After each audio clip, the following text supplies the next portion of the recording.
Hello guys, this is Dr. Asif Nawaz. I just came here for a long time after the first lecture, that is the trauma.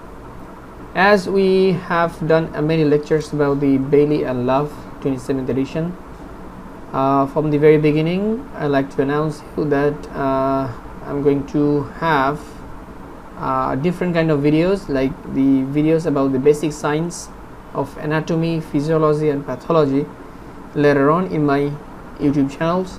So if you have any interest regarding the knowing the basic science by screen reading methods, then you can leave me on the comment below so that I can have the voting system to make it perfect.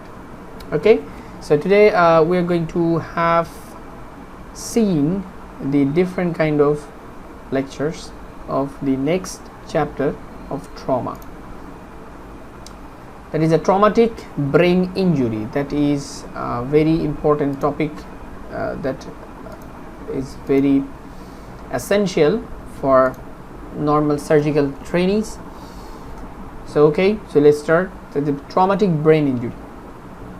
First introduction. So have you seen, so all over the country around 115 cases per 1 lakh, that is 1 million populations per year in the UK. So there is not small cases, it is a very big one. So it is about 3 to 4% in emergency department attendance, and in US, so the percentage is something low than the UK. That means it is due to some traffic problems, like they're not about the awareness but also their process of traffic or the process of road transport rules and regulations. I think their restriction is little bit higher than the UK, so that their chances of road traffic accident is little bit lower than the UK. So just let's see here. The significant traumatic brain injury can be considered a combination of primary injuries. So it is associated with the primary injuries. Sometimes it is found with not the primary one but also the secondary one, and it is sustained on impact, and secondary injury developing following hours and days. So there are some changes of trauma of head injury which depends upon the hours or days, and the importance of intracranial pressure and the related parameters is a key to minimize the secondary injury and improving outcomes. Okay, now the intracranial pressure. So first topic was, so that was the introduction. Okay, so here you can see the road traffic accidents are the leading cause of head injury and being responsible for the 50% of the cases. That means road traffic accident is the key or the factor that related with the traumatic brain injury. Okay, now the intracranial pressure or the cerebral blood flow. So the brain depends on continuous perfusion for oxygen and glucose delivery. Okay, and hence the survival. So oxygen and the glucose delivery system is different things. Okay, normal cerebral blood flow is 55 ml per minute in every 100 grams of brain tissue. It is an MCQ. So invariably it is asked in the exams, that is what is the normal blood flow, cerebral blood flow. So that was the 55 ml per minute in 100 gram of brain. So it will be little bit higher because it is a very much vascular organ. Brain is one of the important vascular organ that we all know. So when the blood flow is reduced, that is less than 20 ml per minute. If the blood flow is less than 20 ml per minute, so there will be a chance of ischemia. Okay, so there is a chance of ischemia here. Wait, okay, so when the blood flow is less than 20 ml per minute, so there will be a chance of ischemia. That is, you all know that. Okay, the flow depend on the cerebral perfusion pressure. So this cerebral blood flow depends on how much blood goes to the brain, so that there will be a question of cerebral perfusion pressure, the CPP. And what is the CPP? So you sometimes you may need to calculate the CPP from the two parameters, that is the mean arterial pressure and another one is intracranial pressure. So there is two things, mean arterial pressure and the intracranial pressure. So the difference in between two is called the cerebral perfusion pressure. Here you can see some mean arterial pressure and the intracranial pressure in between two, that is for about only like what it is here, like CPP is 75 to 105, okay, 15. So sometimes these need to be memorized, because sometimes you may face some problem based question where you can have some mean arterial pressure counts and you must calculate to find out the perfect answer. So now there is a summary of what we know or what we learned from this part, that is a continuous supply of oxygenated blood is essential for blood to survival brain. Okay, so that means continuous blood flow is must. Another one is a raised ICP can compromise cerebral perfusion. That means excessive pressure may compromise cerebral perfusion, resulting in a cycle of secondary brain injury and swelling. Okay, so here you can see there is another one, the formation, that is typical normal value are given in fact the normal brain, the variation of vascular tone maintain constant CBF, that means cerebral blood flow across the range, that is mean arterial pressure between 50 to 150. That means if the mean arterial pressure within 50 to 150, then the normal brain can maintain the cerebral blood flow. If it is higher, in that case autoregulation, cerebral autoregulation mechanism will be started. Okay, the next things is Monochelyi doctrine and the herniation syndrome. That means if the cerebral pressure, blood pressure is raised for a sustained period of time, in that case there may be a chance of herniation. That is Alexander Monro. You all know that this is by his name we know a foramen of Monro, that is CSF circulation from lateral ventricle to third ventricle. So in between two there is a foramen, it is called the foramen of Monro, and this is the man Alexander Monro who observed in 1783 in the cranium is a rigid box containing nearly incompressible brain, that is it is not compressible. Any expansion in the contents, especially hematoma or the brain swelling, may be initially accommodated by exclusion of fluid components, so venous blood and cerebrospinal fluid. So especially the hematoma, if hematoma and the brain swelling may initiate accommodation by the exclusion of fluid components, venous blood and the cerebrospinal fluid. Further expansion is associated with the exponential rise of the ICP. So in that case, if that hematoma or brain injury or blockage of CSF, if that occurs, in that case intracranial pressure will be raised for a sustained period of time. If that is uncontrollable or sustained for long, there is a chance of Cushing triad, Cushing syndrome, Cushing triad, I think, Cushing disease. Here you can see them producing the Cushing triad. Okay, I like to say that is a Cushing triad, that is cerebellar tonsillar herniation through the foramen of magnum, compressed medullary vasomotor or respiratory center, that means brainstem, and classically producing Cushing triad. What is the triad means 3? There is a 3 symptoms, that is a condition: hypertension, bradycardia, and the irregular respiration. So there is a 3 important syndrome: hypertension, bradycardia, irregular respiration. So you must remember these 3 things, because these 3 equal to cause Cushing triad, which is the key features or the clinical features of raised intracranial pressure.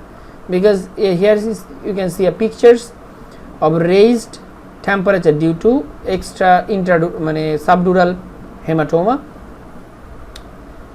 that will gives compression to the brain component, and it goes through here.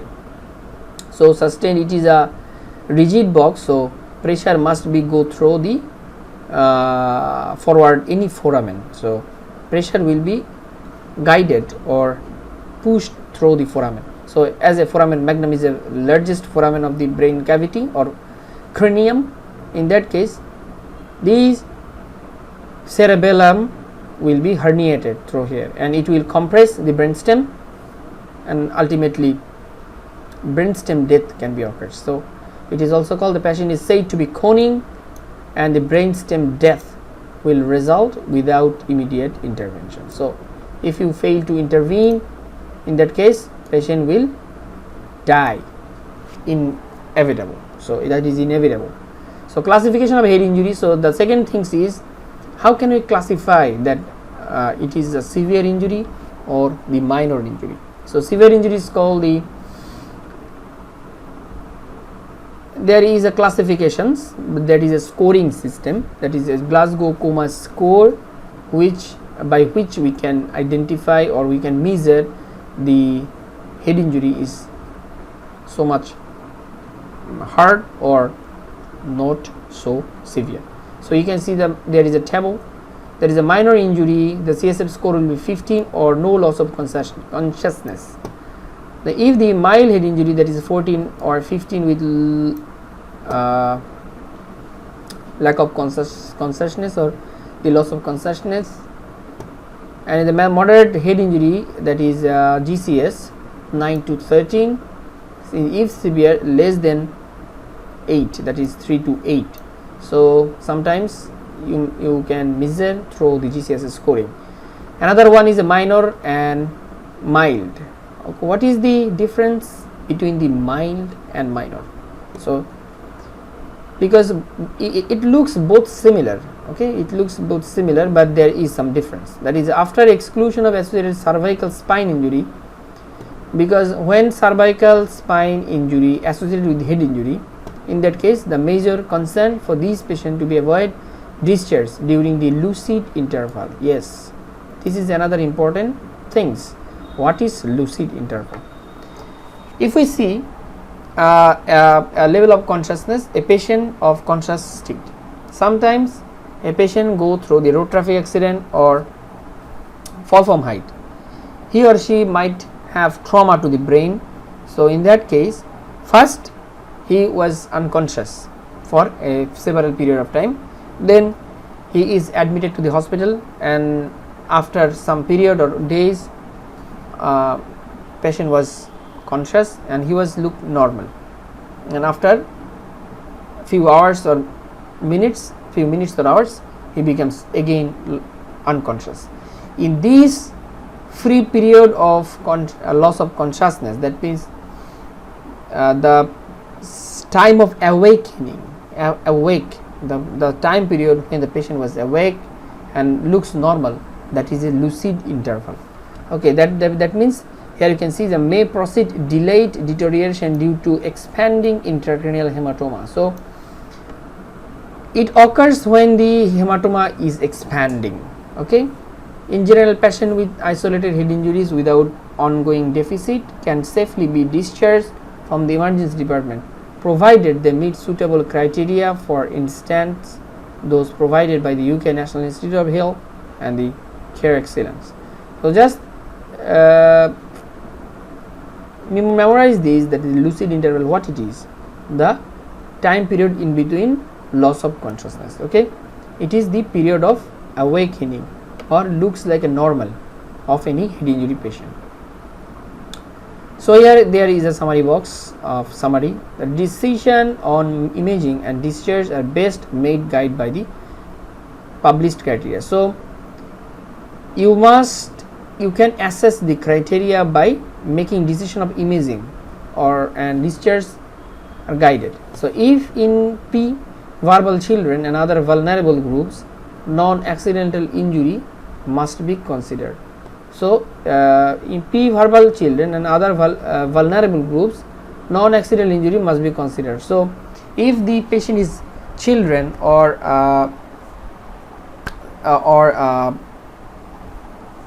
non-verbal, so those who cannot speak, in that case you have to consider not only the road traffic accident or any kind of minor injury you must consider. Okay, so any non-accident injury must be considered. Maybe I can clear you that those who cannot speak, that is non-verbal, or the children, those who cannot express their problems. So for that group of patient, any kind of injury that may be non-accidental injury must be considered. You must be concerned about any kind of injury, not only the severe injury but also the minor injury.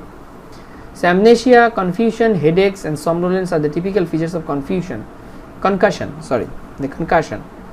So these things, amnesia, confusion, headache, somnolence are the typical features of concussions. So the National Institute of Healthcare of UK, they give some criteria of major and minor injuries, that is GCS 15 to 15 with no focal deficits, normal CT brain if indicated, that means CT scan is necessary, patient not under the influence of alcohol and drugs, so there will be no chances of these things, patient accompanied by the responsible adult, because they sometimes patient has to be or need a guardian, and the verbal and written head injury advise seek medical attention. If there is a danger sign of any patient in the home, in that case he or she must be contact with the medical providers and or the seek medical attention. And what are those? These are the danger signs, that is persistent worsening headache, persistent vomiting, drowsiness, visual disturbance and limb weakness and numbness.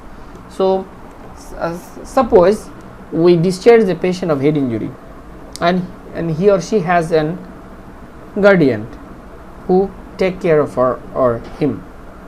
If in case of whom, if these signs is arised like persistent headache, vomiting, drowsiness, visual disturbance, limb weakness or numbness, then he or she or the guardian must seek medical attention. Okay. Now the what are the criteria or what are the criteria we can see in the CT that it is minor or major injury, that is if GCS score is less than 30 at any point, that is CT imaging within 1 hour. If after an injury, that if we done CT within 1 hour, then that if the GCS is less than 30 at any point, if GCS is 15 at 2 hours, focal neurological deficit, if we see any hematoma or any malignancy or that is tumor or any other foreign bodies like bullets, like other things, suspected open, depressed or basal skull fractures, if there is any signs of CSF leakage through air or blood leakage through air or any depressed bone, that is or any bleeding, that is open injury, more than one episode of vomiting, okay, and the post traumatic seizures, that means convulsion, if the convulsion occurs, if more than one times vomiting, if there is an open, depressed or basal skull fracture sign or any focal neurological deficits or GCS less than 13 to 15, that is 1 hour. And if we done CT within 8 hours, what can we see? That is age is more than 65, coagulopathy, aspirin, warfarin or rivaroxaban use. Sometimes elder patient previously used the aspirin, warfarin or rifaroxaban, these kind of antiplatelet drugs, okay, or thromboprophylaxis. Dangerous mechanism of injury like fall from heights, road traffic accidents, so if there is any evidence of these kind of things, or the retrograde amnesia more than 30 minutes, that is the patient of Parkinsonism, of atrophic brain injury, that is brain atrophy, diseased brain atrophy. Sometimes they will say the retrograde amnesia. So these are the things. So it is very important for any PG exam. Okay, so patients who do not meet all the discharge criteria will need admission to the further period of observation. If these things occurs, so in that case patient need to be admitted for more days. And early computed tomography imaging is desirable in the patient with persistent reduced consciousness. So early computed tomography imaging patients persistent reduced consciousness for focal deficit, sustained fracture, risk factor, intracranial bleed, and the significant clinical radiological abnormality should be discussed with the neurological service. Okay, now what are the non-accidental injuries that I already mentioned before? That is, a head injury in the children and verbal adult may be due to the abuse. Significant finding, delayed presentation, injuries, disparate age, retinal hemorrhage, bilateral chronic subdural hematomas, multiple skull fractures, neurological injury without external sign of trauma. So these are the non-accidental, that is retinal hemorrhage, bilateral chronic subdural hematoma, multiple skull fractures, or neurological injuries without external sign of trauma. Okay, there is no external sign of trauma, but he or she might have some internal problems like retinal hemorrhage. These are the things. Again, this is concussion, second impact syndrome, and post concussive syndrome. So this is the things what it is. Concussions defined as an alteration of the consciousness as a result of closed head injury, that is there is no evidence of open wound or open fracture, just consciousness levels is altering due to internal injury, but is generally used is describing the mild head injuries without imaging abnormalities. The key features include confusion and amnesia. Okay, confusion and amnesia is the key features. You must remember, there is a concussion. In case of concussion, confusion and amnesia is the key feature. The patient may be lethargic, easily distractible, forgetful, slow to interact, or emotionally labile. That means patient is vulnerable. Gait disturbance and the incoordinations may be seen. That means patient has some gait problems. Proceed to context disorder, cerebral autoregulation. That means intracranial pressure is sustainedly raised, so that cerebral autoregulation procedure will be started. And although the existence of the syndrome is disputed and it is certainly rare, it should be considered in advice to individuals engaged in sports activities carrying a risk of further injuries. Symptomatic players should not return to play. That means symptomatic, those who are symptomatic, they should not return to play. So if he is a sportsman, in that case should not return to play. Post-concussive syndrome is a loosely defined constellation of syndrome, persistent prolonged period after injury, exacerbation, some patient, the potential of secondary gain. Patient may report somatic features of headache, dizziness, disorders of hearing and vision. So in case of post-concussive syndrome, patient may complain about the headache, dizziness, or hearing or vision problems. May also suffer from neurocognitive, neuropsychological disturbance, difficulty with concentration, recall, emotional liability, fatigue, depression, and personality changes. So they may have these kind of problems also. Now that all are the moderate or minor injury. Now minor and mild injury.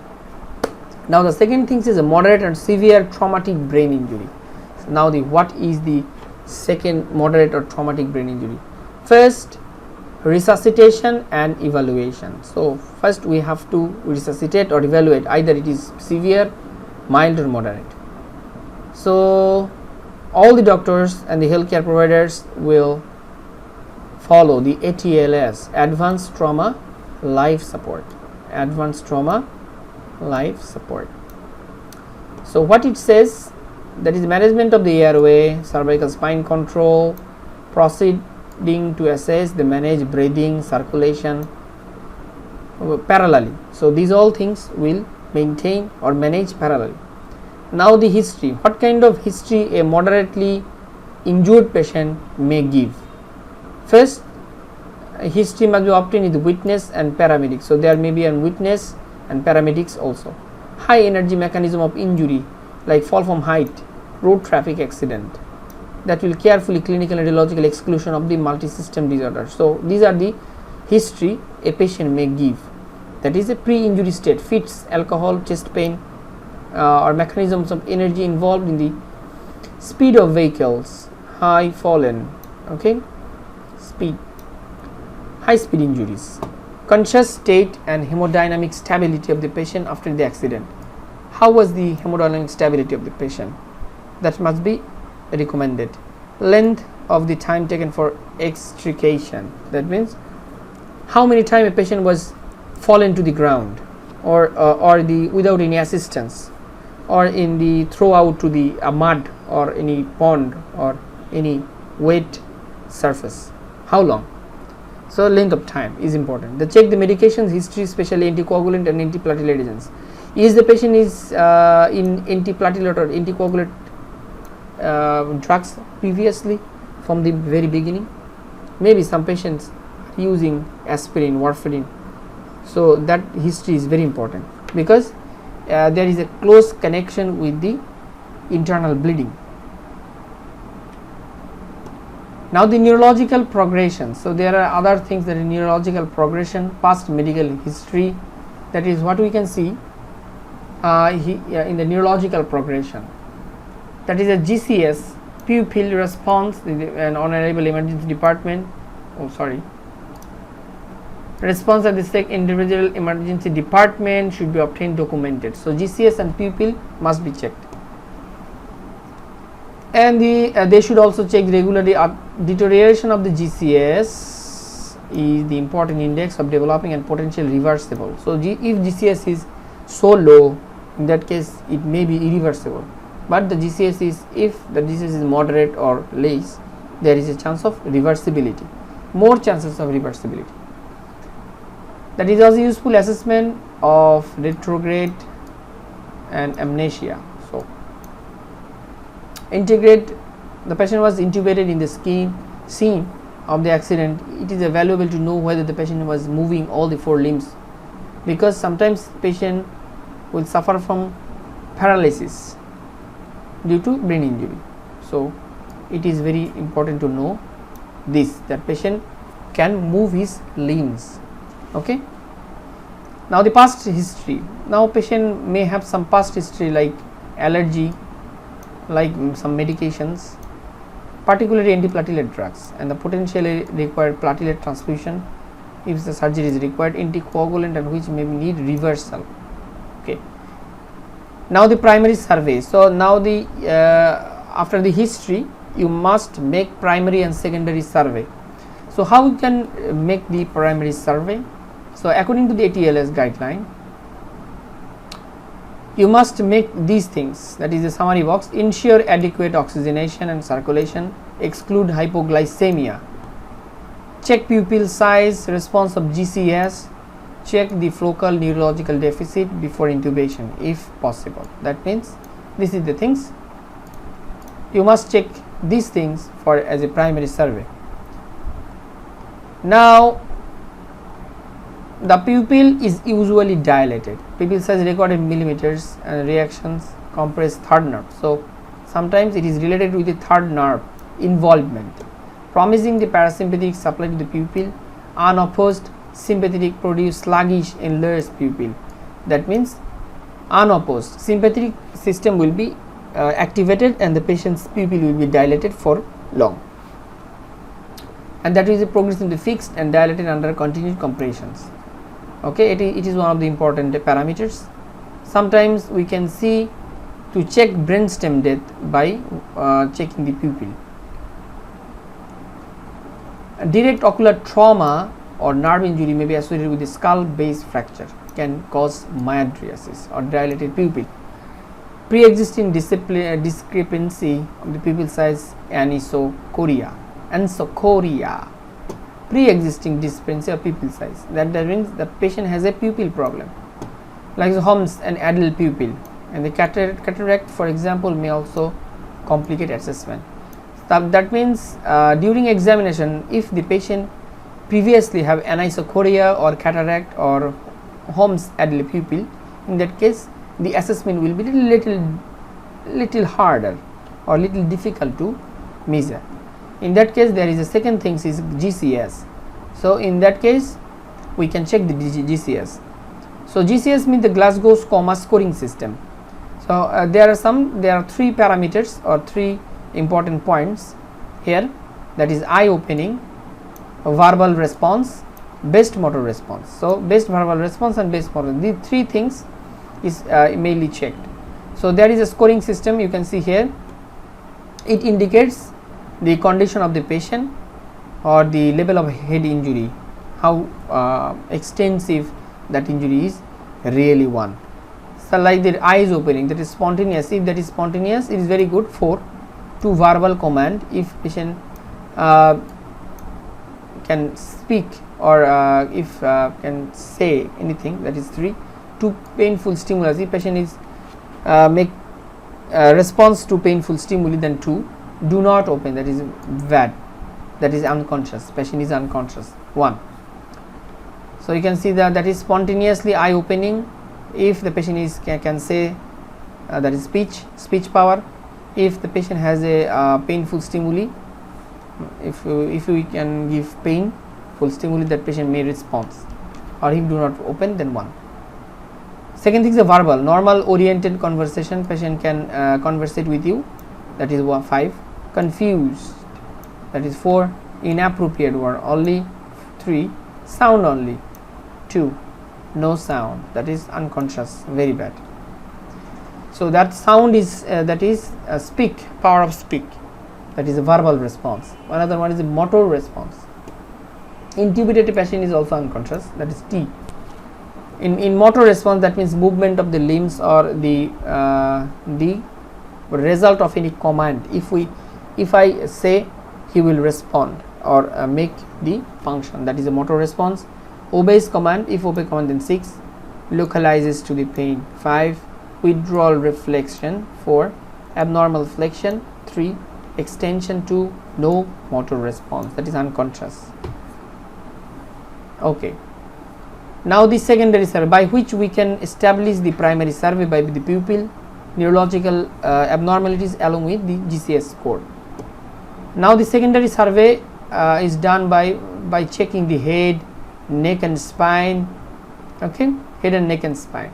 So what we can see in the head examinations, then you can see the inspection and palpation of the scalp in evidence of subgaleal hematoma and the scalp laceration. Examine the face for evidence of fracture, especially to the orbital rim, zygoma and the maxilla. So these are the bony structures where we can examine. Okay, that is color changes, swelling, blood, subcutaneous bleeding, you can see there. Clinical evidence of skull base fracture may include the battle sign, that is, it is very important, the battle sign. The skull base fracture, it shows the battle sign. And the panda eye, the bilateral periorbital bursitis, bruising, that is head injury, panda eye or raccoon eye occurs. Hemotympanium, overt bleeding from the ear if the tympanic membrane is ruptured, or CSF rhinorrhea or thoria are highly suggestive of fracture. That you can see periauricular bursitis, bleeding, redness. Sometimes brainstem dysfunction may produce gaze paralysis, eye look cross behind the midline, disconjunction gaze or roving eye movements, inspection of conjunctiva cornea. Sometimes conjunctival bleeding occurs. Here you can see blood in the conjunctiva. So here you can see the neck and spine. What you can see in the neck and spine, that is cervical fracture. We must identify the cervical fracture. 10% has to do with the moderate and severe injury. In case of road traffic accident, fall from height, thoracic and lumbar injury, spine injuries must be excluded. So plain radiograph or even CT imaging does not exclude the possibility of the significant ligamentous injury. So sometimes MRI is needed for identify any ligament injury. If the peripheral nerve examination, documentation, limb tone, power, reflexes, sensation need to be performed, early identify spinal pathology. So if there is a spinal problems, in that case the power, tone and reflex sensation of the peripheral limbs must be checked accordingly. And the forelimbs response, okay. Now so the summary was the secondary survey, that is a battle sign, periorbital bruising, blood in the ear or nose, mouth may point to the base of skull fracture. It is a very bad sign. Sometimes patient has a little time of life. During going to the hospital, patient may die on the ambulance or in the accidental site. It is very bad things, battle sign. Now the cervical spine fracture are common, must be actively excluded, and the roll check whole spine for steps and tenderness and for power rectum exam. Now the surgical management of the skull base fracture. If the fracture of the skull vault, then what should be? Closed linear fracture of the skull vault are managed conservatively. That means it is a statement. Closed linear fracture, you must not make any surgery. It will be conservative.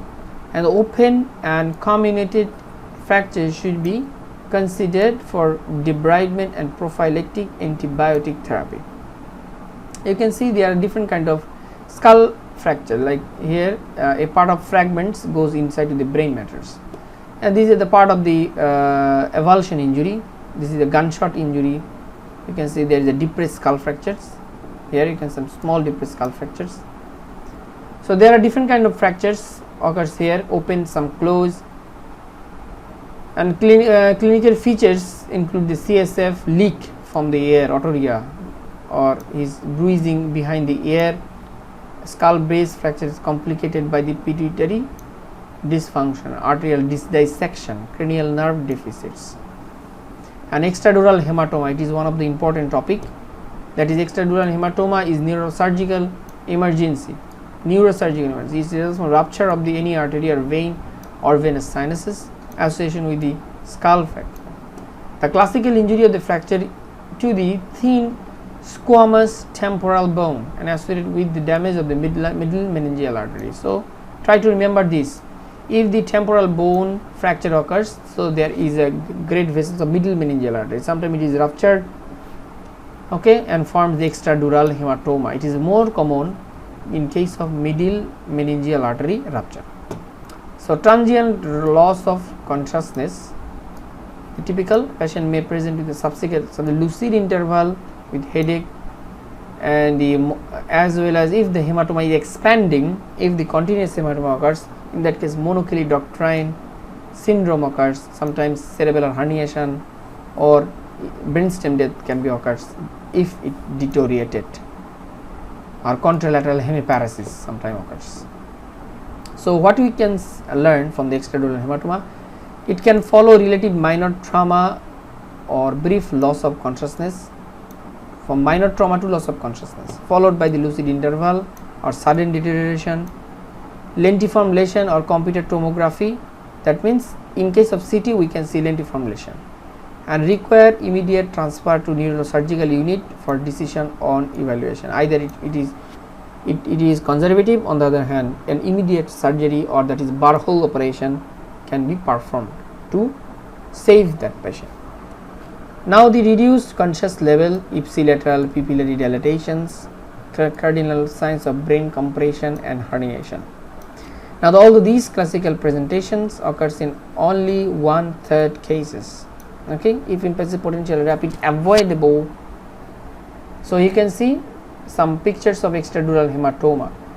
this is the hematoma, this is the skull, that is extradural hematoma. This is the dura mater, and outside the dura mater here the crescentic shadow huge, this is the hematoma. You can see there is also hematoma which is expanding and compress the third ventricle, that is it compress the ventricle. It is a bad one, expanding one. It may produce increased intracranial pressure and monocleric-Doctrine syndrome. Here you can see a mild hematoma here, mild hematoma or injury here. So you can see pictures of Barlow operation, that is intracranial perforation, perforate the cranium and makes the and get out the hematoma that is expanding in nature or closed in nature. It is an emergency operation, that is Barlow operation. Now the subdural hematoma, though there is a two kind of subdural hematoma. One is acute subdural hematoma, another one is a chronic subdural hematoma. So what is acute, what is chronic? That is high energy injury or elderly anticoagulated therapy induced patient generally require urgent evaluation, craniotomy or craniectomy. It is needed sometimes. So in case of acute subdural hematoma, two broadly distinct content. First, high energy injury, and that is expanding hematoma followed by expanding hematoma and rapid deterioration. Developing signs of raised intracranial pressure, and without, that is remnants of extradural hematoma without the lucid interval. So in that case, lucid interval will not occur in case of subdural hematoma. Require prompt evacuation, craniectomy and craniotomy is needed. Okay. Now the chronic. What the chronic says? Chronic says that is chronic subdural hematoma is a common cause of acute neurological deterioration of elderly. That means it occurs usually in the elder patient, and the cerebral atrophy of the age group resulting in stretching cortical and dural bridging veins, which are then valuable to rupture. The resulting in hematoma can expand over days or weeks by osmosis, ultimately producing symptoms of raised ICP, focal deficits. Okay. So what we can learn here, that is commonly elderly people are suffered from this kind of conditions. So osmotic expanding in nature, clot over days and weeks may persist. Diffuse hypodense lesion in computed tomography, that is CT, Barlow drainage is usually preferred, that is Barlow drainage is needed. Here you can see a chronic subdural hematoma. This hematoma, it is a elder brain, and the hematoma is persistent for a long time. Anticoagulant should be reversed. So if the patient is using anticoagulant therapy, it must be stopped by the administration of vitamin K, and vitamin K must be administered. That is quinaquine solution, quinaquine injection, quinaquine solution is needed, which is also called the vitamin K supplementation. And the conservative management, sometimes with the administration of corticosteroid, can be considered as small bleb without symptoms, headache alone. Now the traumatic subarachnoid hemorrhage, that means trauma is the commonest cause of subarachnoid hemorrhage, and this is managed conservatively. So conservatively it must be managed. The possibility of the spontaneous subarachnoid hemorrhage leading to collapse and so causing head injury need to be borne in mind, and formal in CT angiography may be required to exclude this. Okay. Now in the specific head injuries, in case of specific head injuries, traumatic or primary subarachnoid hemorrhage is an important distinctions. Okay. Cerebral contusion arise adjacent to rough bone surface. Diffuse axonal injury results from extreme acceleration of the skull content. Arterial dissection is associated with the fracture of the skull base. So specific head injuries, these are the things. Trauma or primary subarachnoid hemorrhage can be occurs. These are special injuries. Cerebral contusions of rough bone surface due to trauma, assault. Sometimes assault occurs to the head injury. And the diffuse axonal injury or the arterial dissection, sometimes fracture of the skull base can also occur here. So that we see the cerebral contusion sometimes due to Cobb-Kondracov as a temporal bone. This is called due to trauma or assault to any impact of stuck with the rope or stick to the brain, direct trauma. The cerebral contusion can be occurs, or the axonal injury, arterial dissection can be occurs, and the medical management. So we can see some medical managements of head injury, what it is. First line, ICP control, optimizing sedation. So we must make the control of ICP by making the sedation, ventilation, and serum sodium level. So we must maintain these things. Paralysis and external ventricular CSF drainage are important for adjunct. If the hematoma or injury block or compress the CSF, we must make the drainage of CSF properly by any stenting, by catheterization, temporary catheterization or stenting. Okay, there is a little evidence of benefit with therapeutic hypothermia, barbiturated coma, and decompensated craniotomy. Check pituitary functions. Sometimes pituitary function may complicate the treatment procedures because the patient will affect the seizure. So seizure prophylaxis, that is valproic acid or diazepam solution, can be administered temporarily. The role of neurosurgical centers, so it is not necessary because these things is usually for trauma care center in the UK. So here we have the neuroscience department of Dhaka, Bangladesh. So there is also a large a good facility of neurosurgical associations along with neurosurgical centers. You can have support there in perspective of in our country that Neuroscience Institute is one of the best institute of our country, which may give you a perfect suggestion and perfect procedures and perfect care to the patient.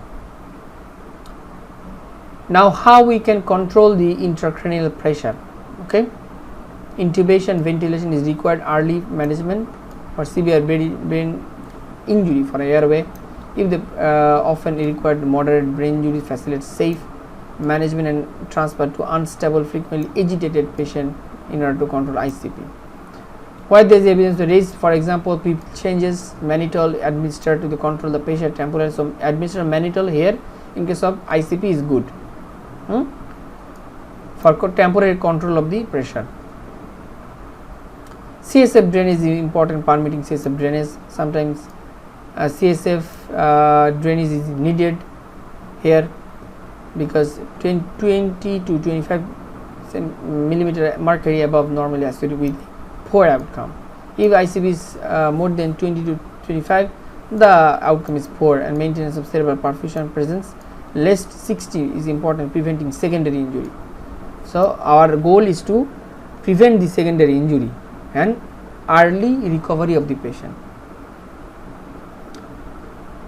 So these are the key parameters of maintain head injury patients of neurointensive care. So what we maintain actually during treatment, that is partial pressure of carbon dioxide must be kept within 4.5 to 5, oxygen more than 11 kilopascal, mean arterial pressure within the 80 to 90, ICP intracranial pressure less than 20, cerebral perfusion pressure more than 60 at least more than 60, normal to 90 to 905, but in minimum more than 60 is necessary. Sodium more than 140, potassium more than 4. So electrolyte in these two, sodium, potassium, must be maintained in within 140 to 4. So what is the main problem if there is a pituitary involvement? In that case, electrolyte imbalance is more common. Patient is causing seizures, SIAD, that is incomplete ADH secretions. It is very problematic because due to SIAD, the patient suffering from acid base imbalance along with the patient swelling or raised blood pressure or raised intracranial pressure because the SIAD. Conversely, ADH secretion may be compromised in the cortex of trauma. In that case, diabetic insipidus resulting from hypernatremia. If the altered condition occurs, if the ADH is not produced or secreted, in that case a lot of fluid is gone through the diabetic urinary system, in case hypernatremia occurs. So seizures is one of the important complaints within 7 days or late, probably 22% in mild and 60% is severe TBI. Okay. So especially presence of intracranial hemorrhage, if there is an intracranial hemorrhage or deep skull fracture, tear of the dura, anti-epileptic TPLA phenytoin administered prophylactically in the patient of high risk seizure. So we must make anti-epileptic drug or anti-prophylactic drug, that is phenytoin in case of children, but in case of adult, valproic acid, sodium valproate is used. Now what is the outcome? Outcome is measured by Glasgow Outcome Score. So there is another score, that is GOS, Glasgow Outcome Score. That is good recovery 5, moderate disability 4, severe disability 3, persistent vegetative state. That means there is a patient of unconsciousness. So this kind of patient may need assistance of adult or any nurse or any healthcare providers or any person or servant for persistent vegetations, and death is inevitable. That is all about the today's presentations. How you like the traumatic brain injury lectures? I hope you like my channels and like my videos. If you like that, please subscribe that, and if you have any question, make comment below. And thank you very much for patience hearing, and thank you for watching this video. I hope in further I can produce a lot of other lectures regarding the trauma and as well as GIT, urology, along with endocrine and hepatobiliary as well as genital system also. So continue watching, like my channels and subscribe. Thank you very much for patience hearing. Thank you very much. Peace.